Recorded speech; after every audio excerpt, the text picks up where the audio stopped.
Hola, gracias a los que ya se han estado conectando. Esperamos unos minutos y empezamos.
Hola a todos, buenas tardes. Mi nombre es Alberto Cuquín, soy director general de la revista Logista.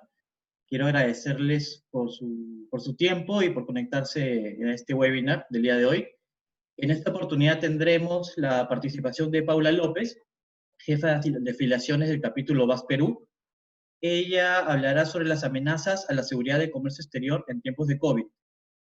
La dinámica de esta oportunidad es, Paula va a hacer su presentación en unos minutos y la ronda de preguntas las dejamos al final. Los que estén conectados vía Zoom la dejan en la caja de preguntas y respuestas, y los que estén en Facebook la dejan como comentarios y luego se la retransmitimos a Paula. Antes de darle pase a Paula, quiero agradecer a los auspiciadores de estos webinars. Está Sabar Corporación Logística, Austral Group, Itzanet Perú, Dinet, JRM, Almafin, Alquirrat, Supply Transport y Transportes de IL. Sin nada más que decirles, los dejo con Paula. Paula, muchas gracias por tu tiempo. Gracias, Alberto. A ver, voy a compartir y me confirma, por favor.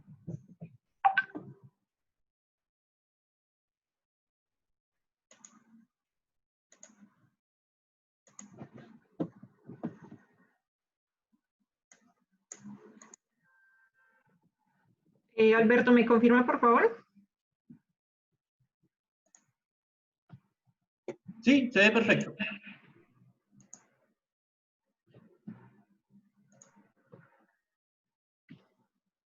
Bueno, buenas noches para todos. Primero, agradecerle a Alberto y a la revista Logista por esta invitación que le hacen a VAX Perú para poder participar de estas charlas que se han venido brindando como parte de, digamos, el fortalecimiento de la cadena logística, de las cadenas de suministro, y parte importante también para poder fortalecer la competitividad de todas nuestras empresas y las competencias de todos los colaboradores pues, que tenemos al interior de nuestras organizaciones.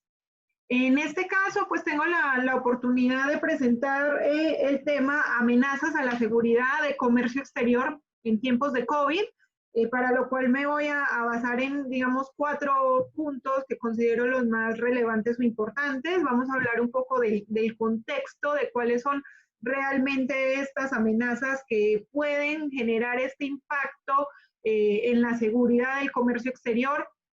Vamos a hablar un poco de la gestión de riesgos, que en realidad es columna vertebral hoy en día en nuestras organizaciones. Tenemos que aprender a identificar los diferentes riesgos y de manera detallada, no en un nivel global, porque si lo dejamos de una manera global, pues no vamos a poder aterrizar la información y definir los controles que realmente requieren cada una de nuestras organizaciones. Vamos a conocer un poco cuál es la importancia, el por qué implementar estas medidas de seguridad, y vamos a ver finalmente algunos ejemplos. Entonces, sin más, importante aquí mencionar que así como, digamos, los clientes nos exigen diferentes cosas en el ámbito de calidad, de ser más competitivos, de mejorar los precios, eso no ha bajado hoy en día a raíz del COVID o esta coyuntura que estamos viviendo. Igual tenemos que seguir siendo competitivos, tenemos que ver la forma de reinventarnos, de salir adelante, sacar a flote nuestras organizaciones. Ahora el tema es mucho más complejo porque no solo es, digamos, ya ofrecer un buen producto, es entrar a ver mi gestión financiera, porque seguramente pues la mayoría de las empresas han estado golpeadas a raíz del COVID. Y sí, está bien, y es perfecto el tema de competitividad, lo tenemos que tener porque es la forma de lograr mantenernos como empresa. Pero el enfoque que quisiera darle ahorita es el tema de la seguridad, porque no podemos bajar la guardia en los temas de seguridad. Bajamos la guardia y pues vamos a estar, digamos, implicados o mucho más vulnerables a que nuestras organizaciones se vean involucradas en ciertas actividades, digamos, ilícitas, que al final pues van a generar un impacto mucho más drástico para cada organización, y un impacto en imagen o un impacto económico. al final, si esa imagen también va a repercutir en la economía de la organización. Entonces, lo que buscamos es que seamos tan competitivos como la seguridad no lo permita. Es decir, implementemos las diferentes medidas para poder estar a la par entre la competitividad y la seguridad. Entonces, en el tema de comercio exterior, pues son muchas las amenazas que podemos tener. Yo voy a hablar de algunas de ellas y voy a entrar un poquito a detalle en esto para darles a conocer ciertas cifras de cómo estamos, bien sea a nivel global o cómo estamos a nivel nacional. Pues una de estas primeras amenazas al comercio exterior es el tema del lavado de activos, ¿cierto? Según la UIF, la Unidad de Inteligencia Financiera, ellos han hecho un estudio y más o menos han estimado que entre el 2007 y 2019 han recibido alrededor de 69.500 ROS, que son los reportes de operaciones sospechosas, que son presentados por los sujetos obligados, ¿cierto? Sabemos que hay una normativa para ciertos sectores que están obligados a reportar operaciones sospechosas. En este caso y en esta cifra que arroja la OIF, ellos dicen que principalmente han recibido ROS de los bancos, de los notarios y de las empresas de transferencia de fondos. Y según también diversos análisis que ellos han hecho, estiman que en un periodo de 12 años, digamos que se han lavado alrededor de 15.900 millones de dólares. Es decir, estamos hablando más de $1 millón anuales. Y digamos que esa cifra proviene principalmente de la minería ilegal con un 37%, seguido del tráfico ilícito de drogas con un 34%. O sea, casi el 70%, digamos que lo tiene la minería ilegal, el tráfico ilícito de drogas, que son dos actividades bien fuertes en el país. Ya digamos que el otro porcentaje se da a través de delitos contra la administración pública o defraudación, entre otros, pero lo importante son estas dos principales actividades que generan, digamos, el principal monto para lo que es el lavado de activos. Una siguiente amenaza que tenemos, que obviamente nos afecta a todas las operaciones de comercio exterior porque hace que se pierda el foco, el ojo ante la competitividad de Perú y el esfuerzo que han hecho muchos de los empresarios, y es la corrupción y el soborno. Es sabido para todos los casos que se han presentado, caso Lavallato, caso Odebrecht, que en este caso significó alrededor de 788 millones de dólares que se pagaron en alrededor de 12 países. Vemos el día a día en las noticias, ¿cierto? Sin embargo, pues aquí traigo unas cifras en líneas generales, en este caso a nivel mundial, que podemos ver que los países menos corruptos está Dinamarca, Finlandia, Singapur. En los países más corruptos a nivel mundial, Somalia, Sudán del Sur, Siria, y hablando, ya trayéndolo, aterrizándolo un poquito acá a la región, pues el Perú está en el 5º lugar de los países más corruptos de la región, teniendo como primer lugar a Venezuela y en un segundo lugar a México.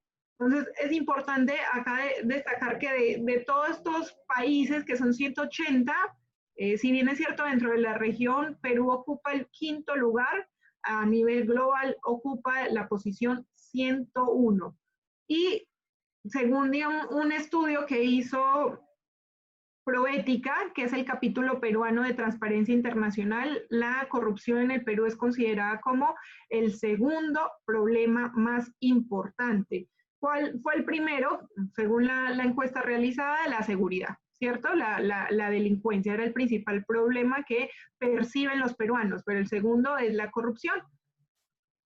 ¿Qué ha pasado en este tiempo de COVID? Pues la corrupción definitivamente no ha dormido, no ha parado. De hecho, se muestra como un mayor incentivo o un mayor aprovechamiento de esta crisis para mantener estas actividades de corrupción. Y acá simplemente estoy acotando un par de noticias o mostrando en pantalla un par de noticias, pero noticias hay bastante. Todos los días, digamos que se están publicando en diferentes medios noticias con relación a la corrupción. ¿cierto? Entonces, también es muy sonado en los diferentes países de la región en cuanto a la corrupción, Perú, Colombia, Ecuador, Brasil, en todo este tiempo de COVID, ningún país de la región se ha salvado. Y esto sobre todo por la sobrevaloración de las compras y de compra de elementos que son importantes, digamos, para salvar la vida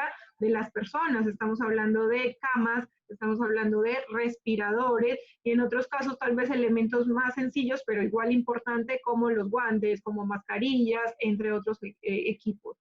Caso muy sonado, Ecuador.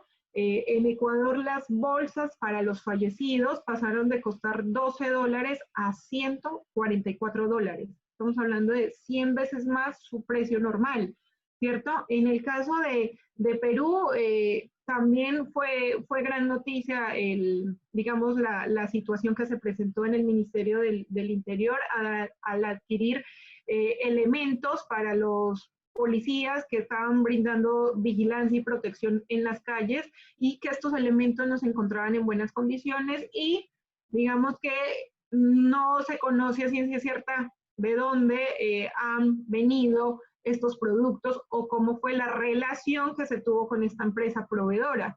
El gobierno estimó 100 millones de soles como presupuesto para el Ministerio del Interior y según pues, los informes hasta ahorita solamente se han ejecutado 25 millones.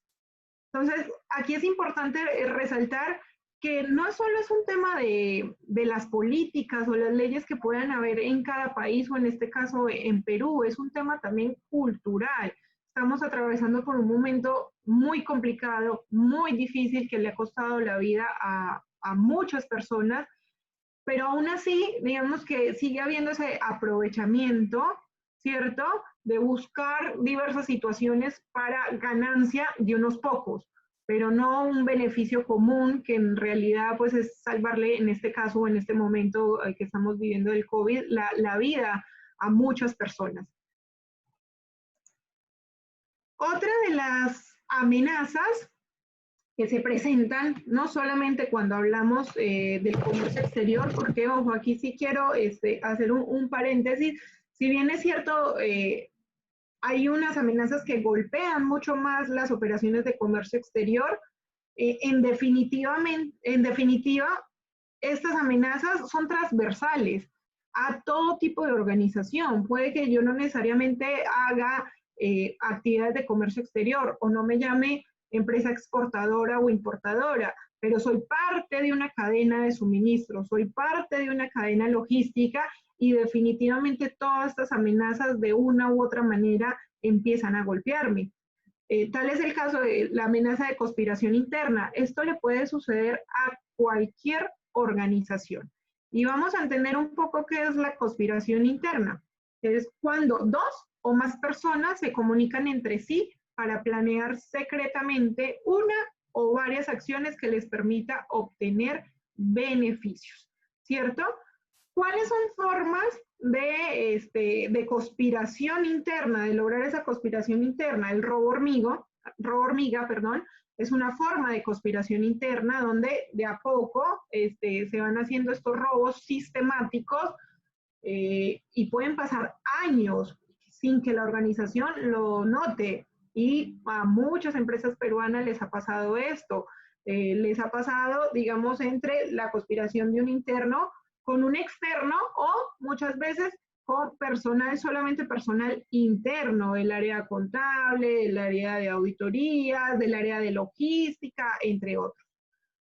Otra forma de conspiración interna es la corrupción por parte de los departamentos de compra. Acabamos de ver el tema de corrupción y sí, se da muchas veces en el proceso de logística, que tal vez si no tenemos controles y dejamos todo a libre, digamos, elección del encargado, pues se puede facilitar mucho más el tema de corrupción, si es la misma persona la que pone el perfil o los requisitos para el proveedor, si es la que recibe las solicitudes de sus proveedores, si aprueba al proveedor y además le paga al proveedor, o sea, hace todas las actividades, no hay un mayor control, digamos, en ese proceso o en esa área, entonces definitivamente se le facilita la labor. poner facturas con montos por encima de lo normal, contratar proveedores que no brindan de manera adecuada el servicio o que son conocidos, familia, etcétera, etcétera, y que eso lo vemos pues bastante. El hackeo de firmas y cuentas es otra forma de conspiración interna. Entonces, acá es importante detenernos y pensar un poco si esto nos ha pasado y si no me ha pasado, si nos podría pasar. Porque, ojo, el contexto ha cambiado totalmente. Antes escuchábamos mucho la famosa frase de yo he trabajado así 20 años y nunca me ha pasado nada. Claro, nunca le ha pasado nada, felizmente, pero el contexto cada vez está cambiando más. Entonces tenemos que adecuarnos a estos nuevos contextos, tenemos que saber a qué estamos expuestos como organización y qué deberíamos hacer, ¿cierto? Entonces empecemos a identificar si este tipo de amenaza como es la conspiración interna se nos puede presentar en la organización y qué tantas medidas tenemos.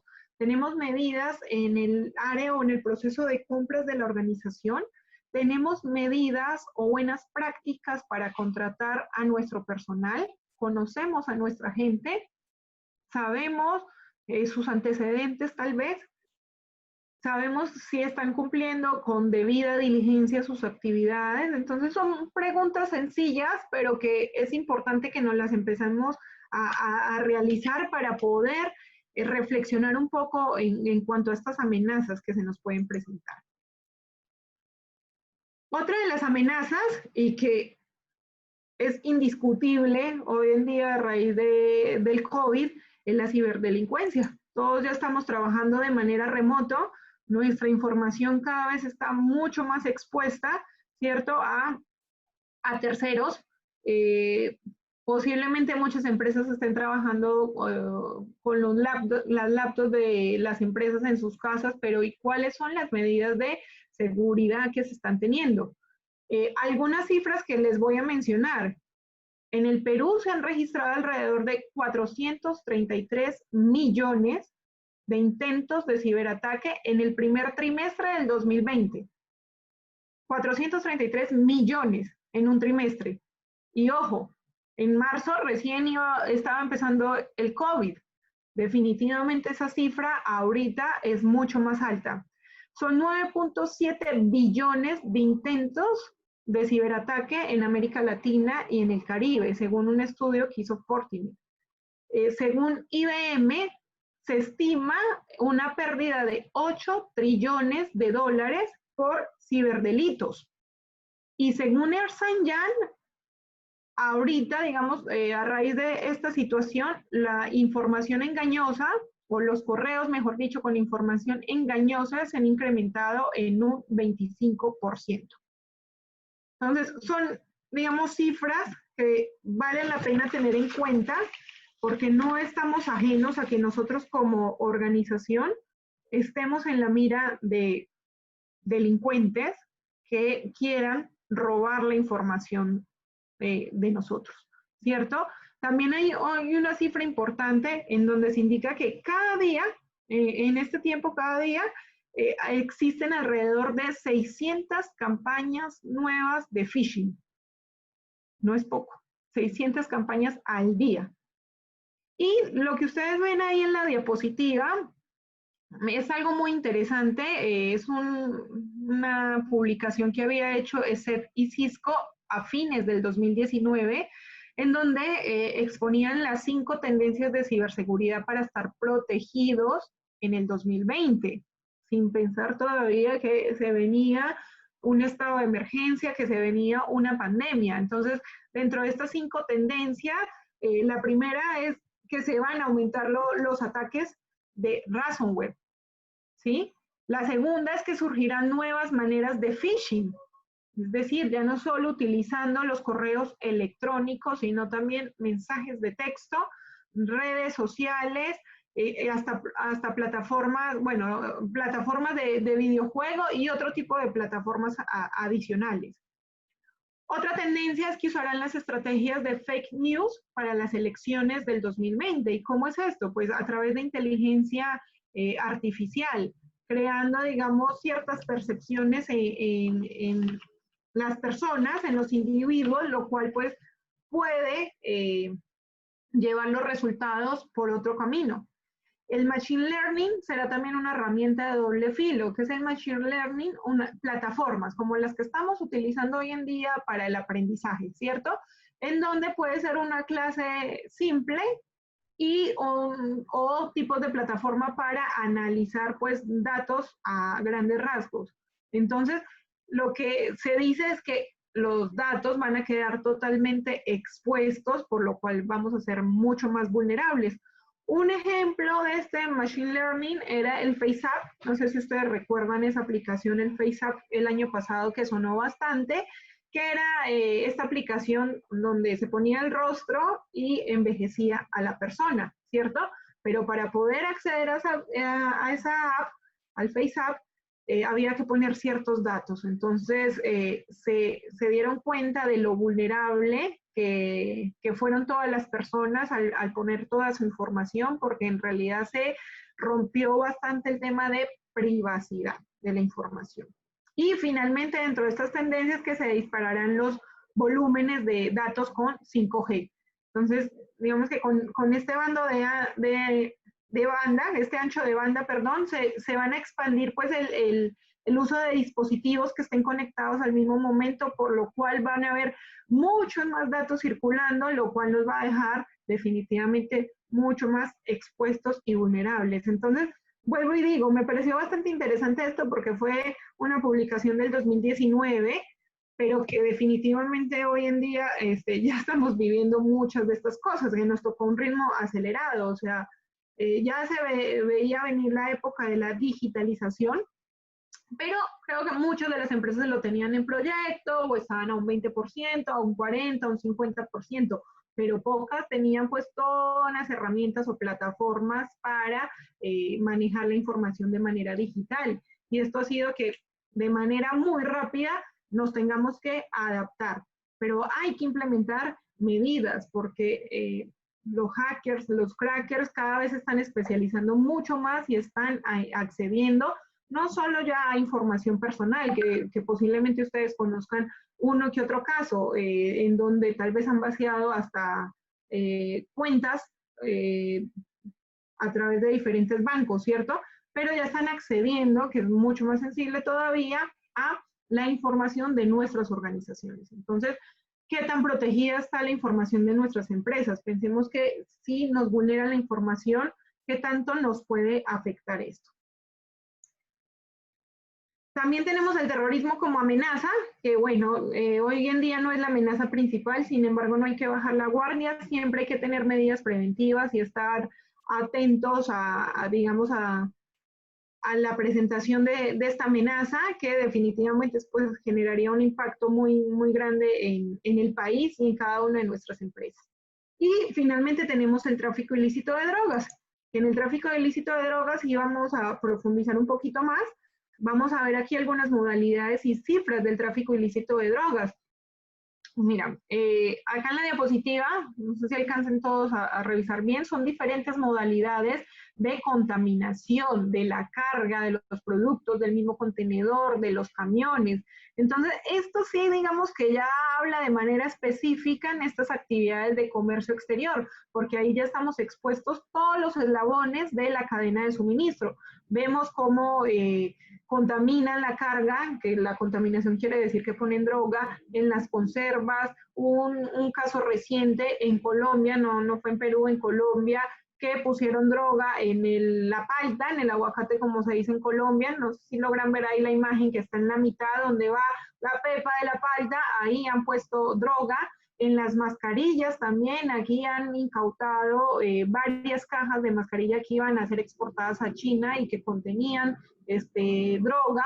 Igual siguen existiendo pues esta conspiración por parte de los buzos, que son los que de cierta manera adecúan los buques, las naves, y ahí dejan un compartimiento para ocultar la droga muchas veces y ya con la tripulación, como digo, existe esta conspiración y ahí se pasa pues la droga. Y la otra modalidad que igual se sigue utilizando es la del famoso preñado, que no sé si han escuchado esta modalidad, que es básicamente cuando ponen en los contenedores estas mochilas negras con droga, ¿sí? Sí, ya, para eso ya han roto el precinto, abierto el contenedor, ponen estas mochilas, cierran el precinto y ponen cierran, perdón, la puerta del contenedor y ponen un precinto igualito, mismo color, mismo número muchas veces. Entonces, ahí ese detalle es importante para las organizaciones que realmente exportan e importan, para que se fijen en sus precintos, revisen con qué precinto ha salido de la planta, con qué precinto está llegando al terminal portuario, y hagan trazabilidad. El precinto es un elemento muy pequeño, pero muy importante, y que ayuda definitivamente a proteger la carga. No digo que instalando un precinto pues no vaya a pasar absolutamente nada, definitivamente no es así, no hay seguridad al 100%, ¿cierto? Pero son medidas que de cierta manera ayudan. Ahora, ¿cómo está saliendo la droga del Perú? Bueno, sigue saliendo por diversos, digamos, puntos. Es importante aquí mencionar, y que lo ha dicho DEVIDA, que es, digamos, la entidad peruana que se encarga de hacer todos estos estudios en cuanto a la producción de clorhidrato de cocaína. Y sí, efectivamente, dentro de esos estudios han mencionado que el precio en tiempos de COVID del clorhidrato de cocaína había caído, porque definitivamente pues no había cómo movilizarla, no estaban recibiendo insumos químicos, porque muchos de estos vienen desde Lima y pues nadie podía salir de la ciudad. Pero particularmente yo digo, ok, hasta meses atrás se acepta, pero ahorita como ya hay movilización, ya funciona el transporte normalmente, es probable que esto se haya incrementado de nuevo.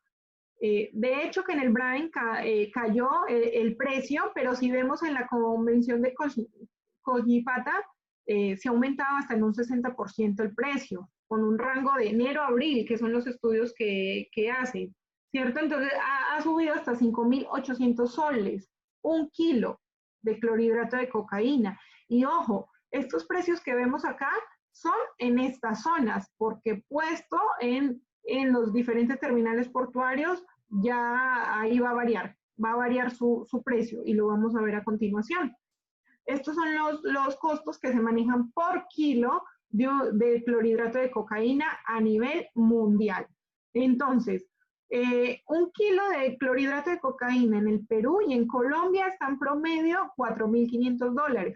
Le decía yo que si comparan con lo que veíamos anteriormente, tal vez las cifras no les coincida, porque estamos hablando de cuál es el costo en esas zonas donde se produce, que estamos hablando de alrededor de $1.500, pero ya puesto en los diferentes puertos, ya digamos que ese precio pasa a unos $4.500.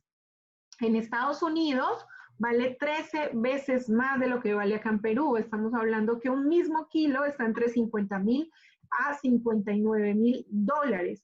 En Europa vale 22 veces más. Y en Oceanía, veamos los precios, ese mismo kilo está entre $250.000 a $300.000. Ahora, tengan en cuenta que la cocaína peruana es conocida como la superreina por la pureza. ¿Qué es lo que pasa muchas veces? Que cuando llega a destino le bajan un poco la pureza y pues van a obtener un margen de rentabilidad mucho más alto. Entonces, a veces pueden ganar hasta 3 veces más de estas cifras que vemos en la pantalla. Digamos que entre la búsqueda de información, algo que me impactó bastante, y es que un gramo, se decía que un gramo de metanfetamina en Europa valía 476 euros, un gramo. Y normalmente pues estos despachos no se hacen de un gramo. Hemos visto casos de 600, 700 toneladas de clorhidrato de cocaína. Entonces, ¿por qué la importancia de mostrar esta diapositiva? Porque nos permite ver lo expuestos que estamos como organizaciones lícitas, organizaciones que queremos hacer las cosas bien, estamos expuestos, porque estos grupos al margen de la ley van a hacer lo que sea con tal de lograr su objetivo, que básicamente es poner su producto en otros países, en otros continentes, ¿cierto? Entonces, a raíz de eso, pues, se crean empresas fachadas, se genera esta conspiración interna, se compra el personal para obtener información y poder, digamos, lograr su objetivo. Estas son algunas estadísticas en cuanto a, digamos, al origen de la contaminación de la carga. Son estadísticas que ha hecho CBP, que es la aduana americana. Acá es importante resaltar que entre, digamos, esa cadena de suministro es un 75%, es decir, en ese 75%, según el estudio, se presenta o se origina la contaminación de la carga. Ya había indicado previamente que cuando hablamos de contaminación de la carga se pone droga en los productos o en los contenedores. ¿Y qué factor contribuye principalmente a la contaminación de la carga? Estamos hablando que el principal es la conspiración interna. Es decir, de cada 10 eventos, en 7 hay alguien de la organización. Que no es una cifra pequeña, es una cifra en realidad alarmante, que nos lleva a hacer la sinergia con la diapositiva que les había mostrado anteriormente de las modalidades de conspiración interna. Entonces, dentro de esas modalidades de conspiración también está el tráfico ilícito de drogas. Y volvemos a la pregunta, ¿con quiénes estamos trabajando? ¿Tenemos buenas medidas de seguridad? ¿Qué estamos haciendo con el personal de nuestras organizaciones? Así que la pregunta que les dejaría en este caso a ustedes es, ¿en qué parte, a ver, en estos dos lados que tenemos, ustedes desean estar? Teniendo en cuenta todo este contexto, todas estas situaciones que se nos pueden presentar, ¿en qué lado quieren estar? ¿Con una empresa que pueda garantizar la continuidad de su negocio o que genere una pérdida del negocio? Cuando hay una pérdida es porque me convertí en un cómplice o se me afectó grandemente la imagen, entonces ya ningún cliente quiere trabajar conmigo, sea nacional o internacional, porque ya no tenemos nada de competitividad y porque vamos a tener una responsabilidad penal. Continuamente, digamos que nos van a estar citando para investigación.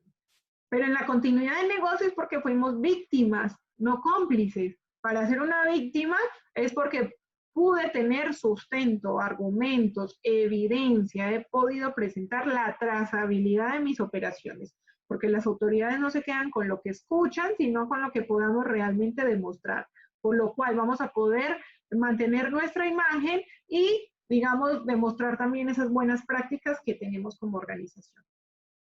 Entonces, aquí es importante tener en cuenta las diferentes iniciativas de seguridad, porque ustedes se preguntarán, ok, ya conocemos cuál es el problema, ¿cierto? Todas estas amenazas, las conspiraciones, el tráfico ilícito de droga, la corrupción, el lavado de activos, ya conocemos el problema, pero ¿cuál es la solución? Entonces, parte de esta solución es implementar diferentes iniciativas de seguridad. Dentro de esas iniciativas de seguridad existe, por ejemplo, el CityPath, que es una iniciativa de Estados Unidos, aunque realmente lo pueden implementar empresas de Estados Unidos, México y Canadá, ¿cierto? Que se generó a raíz del atentado a las Torres Gemelas en el año 2001. Luego tenemos al operador económico autorizado, que para el caso peruano, OEA, lo administra directamente la SUNAT, y digamos que son programas de seguridad que hoy por hoy lo pueden implementar los exportadores, los importadores, los agentes de aduana, los terminales de almacenamiento y las empresas de courier, esos 5 sectores. Y tenemos a VAX como organización con más de 23 años ya acá en el Perú, más de 800 empresas certificadas que han implementado todas estas iniciativas de seguridad y en la cual se puede, digamos, certificar o cualquier empresa, mejor dicho, de la cadena de suministro puede implementar estas buenas prácticas de seguridad. Llámense en exportadores, importadores, agentes de aduana, agentes de carga, transportistas, operadores logísticos, depósitos temporales, empresas de estiva y desestiva, empresas de vigilancia, las empresas que hacen habituallamiento, en fin, cualquier sector que desea implementar buenas prácticas de seguridad, ¿cierto?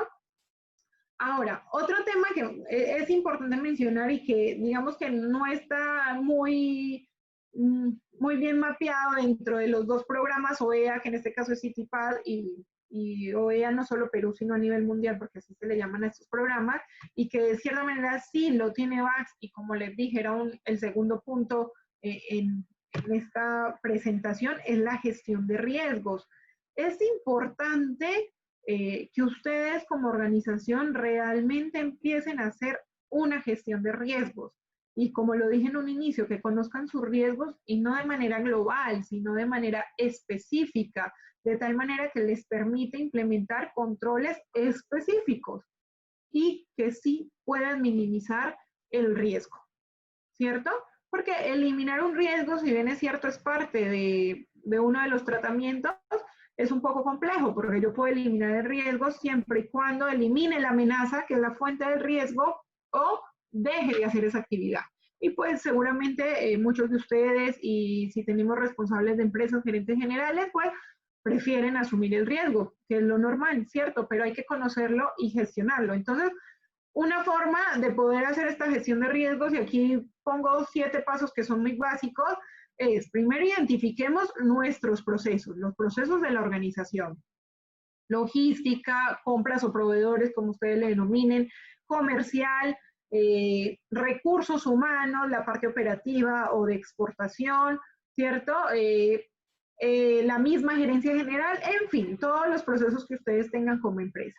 De ahí empecemos a identificar cuáles son las diferentes actividades de esos procesos. Esa es una forma de ir detallando mi gestión de riesgos y ya no quedarme de manera global, macro, sino ir, digamos, entrando un poquito más al campo. Entonces, ¿cuáles son las diferentes actividades que vemos en ese proceso? Por ejemplo, en recursos humanos vemos la actividad de selección, la actividad de entrevistas, de contratación, de mantenimiento, de capacitación, de cese de personal. Son diversas actividades que son importantes y que generan tal vez un impacto en ustedes como empresa. De ahí, ¿cuáles son las amenazas? Entonces ya conocemos el contexto, ya sabemos cuáles son las amenazas. Identifiquen realmente cuáles son las amenazas que son relevantes a su organización, a su empresa, porque no es que todas las amenazas sean igual para todos los sectores. Algunos, digamos que la conspiración interna les puede impactar más que otros, o algunos el tema de el terrorismo sí puede tener más impacto que otro, dependiendo también, digamos, de dónde estoy ubicado, cuál es mi contexto, mi zona geográfica, mi operatividad, entre otros. De ahí identifiquemos cuál es el riesgo, porque ojo, ya tenemos la amenaza, que es lo macro, lo que nosotros no podemos controlar como empresa. Esas amenazas son la fuente del riesgo, es decir, me van a generar ese riesgo en mi organización. Por ejemplo, el tráfico ilícito de drogas es una amenaza, no lo podemos controlar como empresa. Pero ¿qué riesgo me genera? La contaminación de la carga, ¿cierto? Y ese riesgo sí lo puedo controlar con diferentes controles que implementemos como organización, que ahorita voy a dar unos ejemplos. Otra amenaza, tenemos a los hackers, los crackers, la ciberdelincuencia. ¿Qué riesgo me puede generar esto? El robo o la fuga de información. Ese riesgo sí lo podemos controlar como organización. Ahora, lo importante es ver ese riesgo en qué actividad del proceso se me presenta, porque no necesariamente va a ser igual en todas las actividades. Entonces, ¿en qué parte de ese proceso se me puede presentar para que después yo pueda implementar controles efectivos? De ahí, una vez tenga el riesgo, podemos identificar cuál es la vulnerabilidad. ¿Cuál es nuestra debilidad como empresa? Y para eso yo previamente ya hice un análisis de contexto, que un análisis de contexto puede ser a través de la metodología del FODA, del PESTEL, de la MOFIT, la que ustedes decidan, ¿cierto? Pero ya he visto cuáles son mis debilidades, mis vulnerabilidades, en dónde estoy, por decirlo así, flaqueando, ¿cierto? Y cuáles son mis controles existentes, qué es lo que yo tengo actualmente para esa actividad, para ese proceso, para minimizar ese riesgo. Con base en eso ya podemos definir cuál el análisis del riesgo, es decir, la probabilidad y la consecuencia. Y de acuerdo al resultado, pues vamos a aplicar un tratamiento. ¿Qué opciones de tratamiento? Está el eliminar, que ya se los mencioné, el compartir, el reducir, el transferir, ¿cierto? Entonces, ¿qué tipo de medida vamos a realizar de acuerdo al resultado del riesgo? La opción que más optan, por la cual más optan las empresas es la de reducir, ¿cierto? Es decir, hacer actividades adicionales para reducir la probabilidad de que ese riesgo se materialice o el impacto si llega a suceder, porque siempre hay que tener en cuenta que nos puede pasar. No es pensar como antes de que eso qué va a suceder, no ha pasado en tantos años, pero a mí no me ha sucedido, ya, pero le pasó no necesariamente a su competencia, pero a alguien que tenía un rubro similar. Si a ellos les pudo haber pasado, también a ustedes. Entonces, ¿qué medidas vamos a implementar para reducir esa probabilidad o ese impacto? Y al final nos debería salir una matriz grande, macro, global, como la que vemos abajo, que en realidad es muy chiquita, pero solamente era un esquema general, en donde ya se han estudiado todos los procesos, todas las actividades, las amenazas, los riesgos de acuerdo a las actividades y ese análisis de riesgo.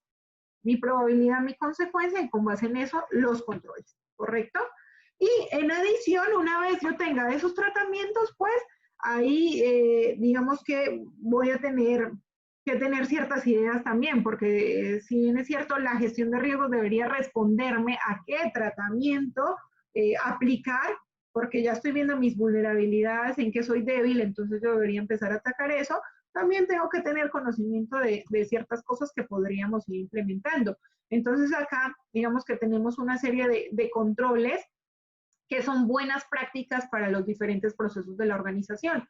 Por ejemplo, están las buenas prácticas con el asociado de negocio, que ¿quién se considera un asociado de negocio? Un cliente, un proveedor y una tercera parte vinculada. Que esa tercera parte vinculada puede ser el proveedor del proveedor o el cliente del cliente, y que muchas veces como empresa no tenemos en cuenta esto.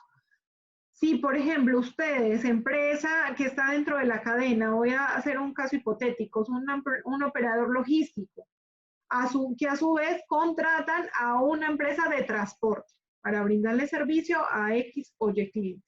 Y esa empresa de transporte, pues se le agotaron sus unidades, pero no quiere dejar de brindarle el servicio al operador logístico, entonces, ¿qué hace? Subcontrata a otra empresa de transporte. Entonces, esa otra empresa de transporte es el tercero vinculado. Entonces, es importante aquí conocer si nos está brindando el servicio con un tercero vinculado.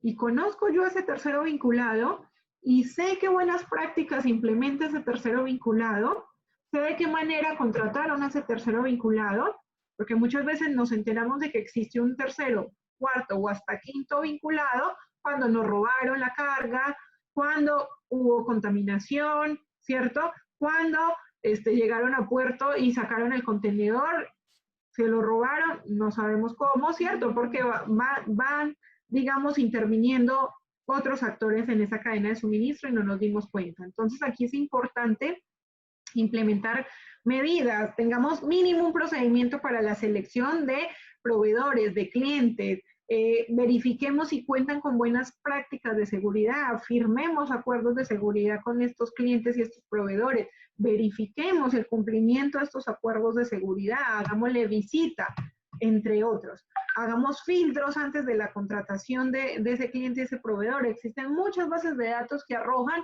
información que les permite conocerlos a ustedes un poquito más. Luego, en la parte de la seguridad de las unidades y de la carga, ¿qué buenas prácticas se pueden implementar acá? Las inspecciones de las unidades, la instalación de precintos, digamos que el registro fotográfico o fílmico de ese proceso de carga o descargue para dejar evidencia de cómo se hizo toda esta operación o cómo se brindó todo este servicio. En cuanto al manejo de la carga, aquí hablo particularmente de la información. Verifiquemos que efectivamente lo que dice el papel se ajusta a la realidad, ¿cierto?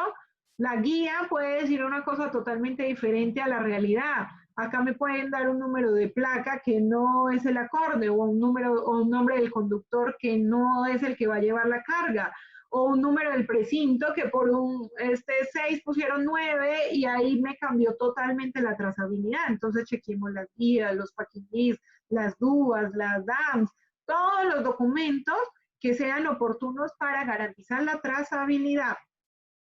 Luego tenemos un punto importante en la seguridad del personal y acá hablamos de estas buenas prácticas para la contratación o selección, mejor dicho, contratación, mantenimiento y cese de personal. Verifiquemos al personal que vamos a contratar. Si ya está contratado, igual pasémoslo por ciertas verificaciones. Por ejemplo, podemos verificar sus antecedentes, podemos verificar sus referencias laborales, podemos, en la medida de lo posible, hacer una visita domiciliaria para conocer un poco más su entorno, pruebas toxicológicas para ver si esta persona es consumidora. Eso que nos lleva un poquitico a tomar decisiones o a implementar medidas preventivas, porque esta persona que es consumidora puede ser el eslabón más débil dentro de la organización, porque es al que fácilmente le van a proponer algún negocio, le van a ofrecer plata y pues definitivamente va a caer porque tiene una adicción, ¿cierto? Para el cese del personal también es importante implementar estas buenas prácticas. ¿Cómo sacamos al personal? Porque no solamente son las medidas en cuanto a, digamos, al ámbito legal, que hay que tener un cese adecuado, con una justificación adecuada, hacer la liquidación, digamos que eso va en la parte legal y se tiene que respetar definitivamente, pero si lo vemos desde el punto de vista de seguridad, es, le dejé el uniforme, se llevó el uniforme, ese uniforme tiene el logo de la empresa, se fue bien, se fue mal, se fue con el photocheck de mi organización, le desactivé las claves, las contraseñas, el correo electrónico, porque imagínense una persona que se vaya mal, basta un día que tenga esto, el photocheck o el uniforme con el logo o la contraseña o el correo electrónico activo, ¿cuánto no podría hacer en contra de su organización? ¿Cierto? Entonces, hasta para el cese tenemos que tener en cuenta la seguridad. Luego tenemos aspectos relacionados a la seguridad física, los controles de acceso, pero ya en sus organizaciones. ¿Cómo, digamos, cómo tienen ustedes el registro de todo aquel que está ingresando a su empresa? ¿Conocen a esos visitantes que están ingresando, los paquetes que están recepcionando, los colaboradores están siendo registrados? Tienen alarmas, tienen cámaras, hay monitoreo de esas cámaras y de esas alarmas, funcionan las alarmas realmente, funcionan las cámaras, porque muchas veces están ahí unas cámaras, pero cuando pasó algo y robaron, ok, vamos a investigar, la cámara estaba inoperativa hace mucho tiempo. Entonces, realmente están funcionando esas buenas prácticas para ustedes. Y finalmente, dentro de esos protocolos o tratamientos que se pueden implementar, tenemos a la parte de la seguridad en las tecnologías de información. Cosas muy simples. Sus equipos tienen contraseña, se cambian periódicamente esas contraseñas, tenemos políticas para la seguridad de la información, estamos sensibilizando al personal, ¿ya? Cada cuánto cambiamos las contraseñas. Tenemos protectores de pantalla. Entonces, mire, ahí ya les estoy dando varios indicios de las cosas que podríamos hacer y que nos van a ayudar a reducir el riesgo como parte de los tratamientos. Igual para el final tenía planteado varias preguntas, pero digamos que acá me he adelantado un poco al revisar todas estas buenas prácticas que se pueden implementar. Otra de las buenas prácticas, y que ya creo que lo mencioné, las inspecciones físicas a las unidades, el registro fílmico o fotográfico de todo el proceso. Si puede ser fílmico, mejor.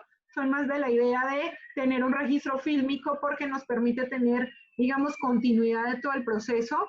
Las fotos muchas veces nos muestran momentos que sirve, pero soy, como le digo, más partidaria de un registro fílmico. Que el proceso de cargue se haga en un área segura, ¿sí? Que se sensibilice al personal constantemente, que se capacite el personal, que tenga registrado y evidenciado el personal que participó de las operaciones. Muchas veces ni siquiera sabemos quiénes participaron de la operación A, B o C.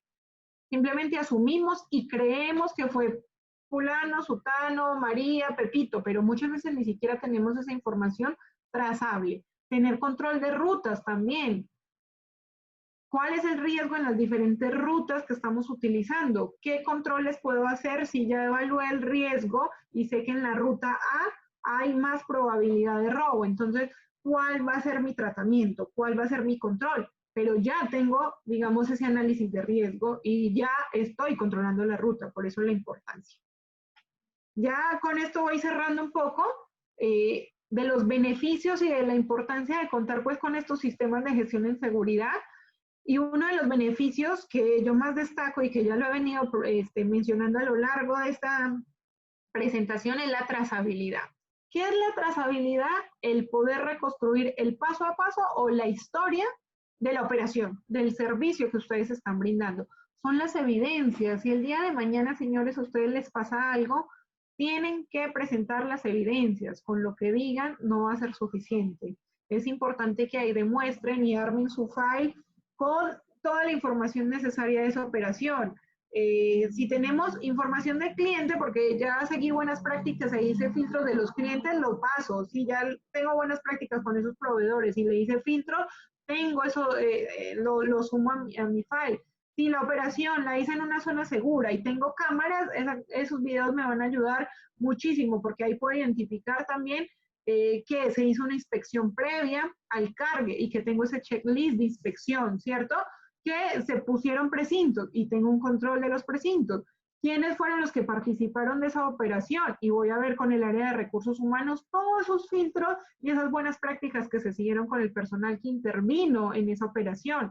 Entonces, al recopilar toda esa información, de cierta manera, yo puedo demostrarle a las autoridades, mire, ok, hemos sido víctimas, no hemos sido cómplices.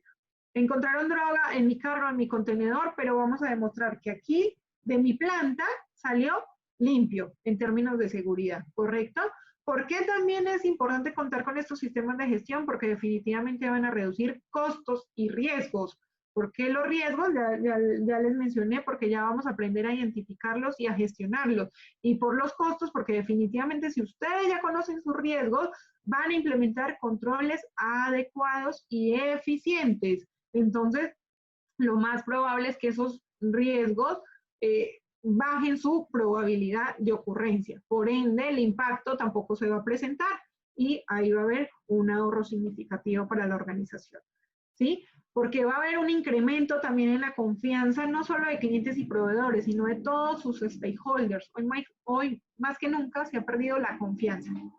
Ya nadie confía en nadie, pero tenemos que empezar a ganarnos otra vez la confianza, tener estas buenas prácticas anticorrupción, estas buenas prácticas de seguridad, para empezar otra vez a tener esta ventaja competitiva frente a los demás.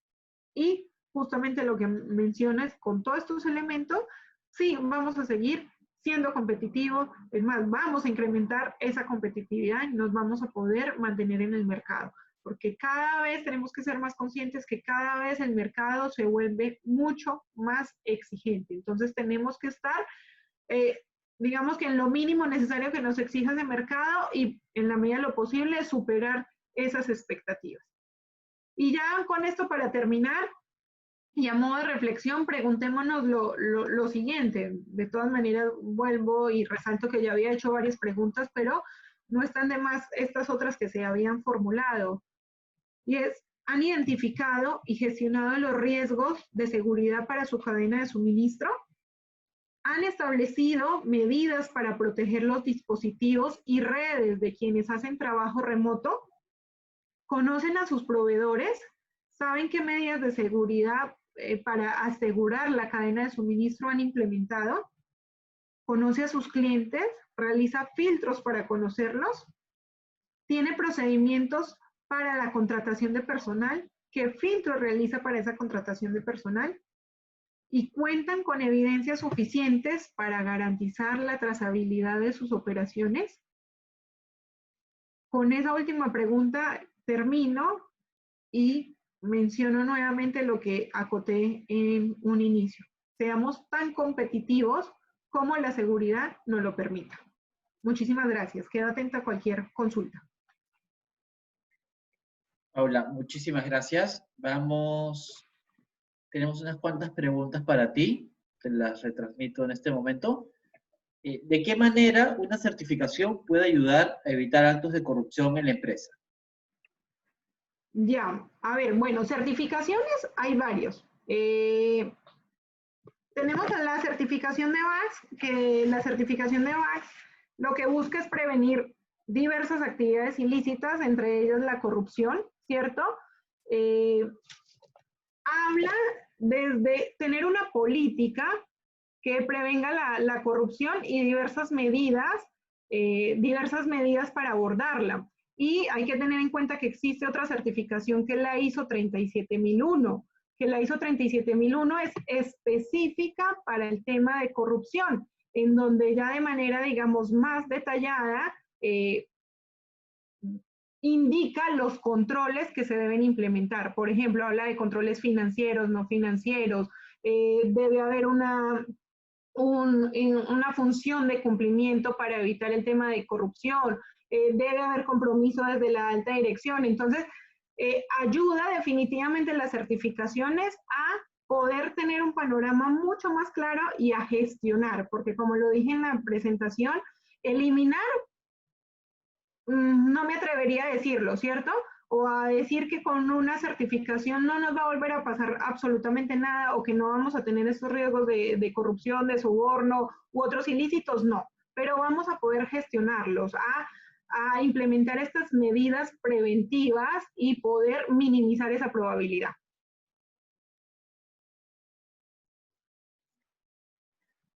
¿Cómo se puede evitar la contaminación de la carga, sabiendo que hay una gran cantidad de mafias que existen y a pesar de que la empresa tenga unos buenos protocolos de seguridad?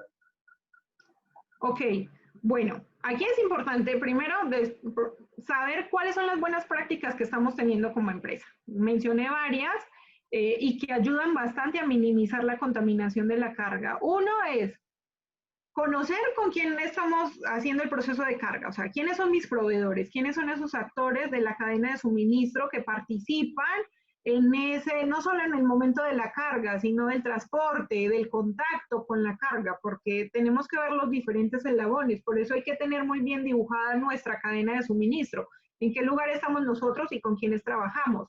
De ahí, si yo soy el responsable, voy a suponer que sea un exportador, ¿cómo podría minimizar? Entonces, tengo que tener identificado con quién estoy trabajando. Dos, el proceso de carga, como se hace en mi planta, yo tengo que hacerlo en un lugar seguro, ¿cierto? Con las diferentes medidas de seguridad y en este caso hablo de medidas perimétricas, seguridad perimétrica. Debo hacer una inspección de la unidad previo al cargue para poder garantizar que antes de cargar pues no tenía ningún compartimiento oculto y para eso digamos que hay metodologías, hay maneras de realizarlo, hay capacitaciones respecto a este tema para que ciertas personas en las empresas se especialicen en esa inspección. Inspeccionar el material de empaque, inspeccionar la carga, precintar también ese contenedor, es otra de las medidas, y al final poder saber qué sucede con ese transporte desde que salió de mi planta hasta que llega al puerto. Si lo puedo tener hasta destino final, en buena hora, ¿cierto? Pero mínimo hasta el puerto para yo garantizar de que efectivamente llegó en los plazos que debía llegar. No es que un contenedor se está demorando 6 horas más o 10 horas más en llegar a su destino, sino que esté dentro de ese rango que nosotros como empresa hemos estimado. Gracias. Paula, mencionaste que hay una serie de riesgos para la seguridad de la cadena. ¿Cuál de estos puede llegar a ser el más perjudicial para una empresa? Oye, esa es una muy buena pregunta. Yo creo que no tengo una respuesta exacta porque va a depender mucho del tipo de organización, es decir, a qué actividad se dedica, porque si hablamos, por ejemplo, de una contaminación de la carga, yo puedo estar dentro de la cadena de suministro, digamos, tal vez como una empresa de vigilancia y de pronto mi impacto no va a ser tan grande como la empresa exportadora, que es el dueño de la carga y es el primero que tal vez van a investigar y al que definitivamente el cliente va a empezar a observar porque el impacto llegó hasta el cliente porque no pudo recibir la carga, ¿cierto? Entonces, son muchos los riesgos que se pueden presentar relacionados con actividades ilícitas y a la cadena de suministro, pero el decir cuál tiene más peso que otro, eso es muy relativo, va a depender, como le digo, de la actividad a la que se dedique la empresa, de, digamos, soy una empresa de transporte también, qué tipo de mercancía es la que transporto para poder saber a qué estoy mucho más expuesto. Ahora, la última pregunta es, en el caso de los proveedores, mencionaste mucho el tema de saber elegir un proveedor. En el caso de la certificación BASC, ¿es recomendable que los proveedores estén certificados BASC o qué filtros se deberían seguir para tener un buen proveedor?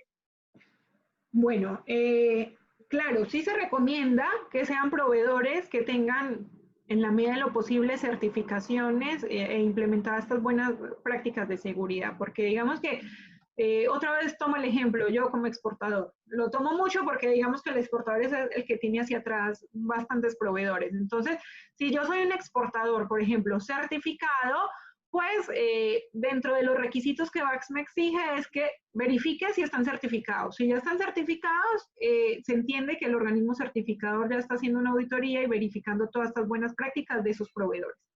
Si no están certificados, igual está la opción, porque no es una obligación, está la opción de yo trabajar con proveedores que no estén certificados. Sin embargo, tengo que firmar acuerdos de seguridad que están, digamos, planteados de acuerdo al resultado de esa gestión de riesgo y tengo que verificar el cumplimiento del acuerdo de seguridad. Entonces eso me lleva, digamos, a un poco más de esfuerzo, un poco más de trabajo, un poco más de tiempo y de recursos para poder conocer a esos proveedores. Y bueno, digamos que en adición, verificarlos por diversas plataformas, ¿cierto? O bases de datos. Hay muchas bases de datos que existen que nos permiten conocer un poco más a esa razón social o a los representantes de esa organización con la que estamos trabajando. Un ejemplo, y que creo que ya es muy conocido para todos, que es la lista Clinton, que es la lista negra de empresas que se han visto vinculadas en algún momento con temas de narcotráfico. Entonces, es una buena práctica, fácil de hacer, no cuesta, no toma más de 5 minutos y les permite verificar no solo al proveedor, sino al cliente o a las personas naturales que están relacionadas con ese asociado de negocio. Listo, Paula, muchísimas gracias por tu tiempo y en efecto, estamos en una época en la que la seguridad es vital para todos nuestros negocios, sea el rubro que sea, como lo mencionaste. Y nada, agradecerte por tu tiempo. Antes de cerrar, quiero comentarles que nuestro próximo webinar, el del próximo martes, es el uso de las tecnologías de la información, las operaciones logísticas. Estará a cargo de Richard Zamora, él es gerente de logística de Grano de Oro. Y antes de cerrar, agradecerle a nuestros auspiciadores, Tabar Corporación Logística, Austral Group, Itzanet, Dinet, JRM, Almafin, Alquirac, Supply Transport y Transportes de IL. Paula, muchísimas gracias por tu tiempo y muchísimas gracias a la gente de VASC por compartir con nosotros esta situación. De nada, Alberto, muchas gracias también por la invitación y bueno, esperamos seguir participando de las otras ponencias que son muy interesantes. De todas maneras, vamos coordinando. Muchísimas gracias a todos y cuídense. Es importante que se vayan cuidando. Gracias. Así es, hasta luego. Chao, chao.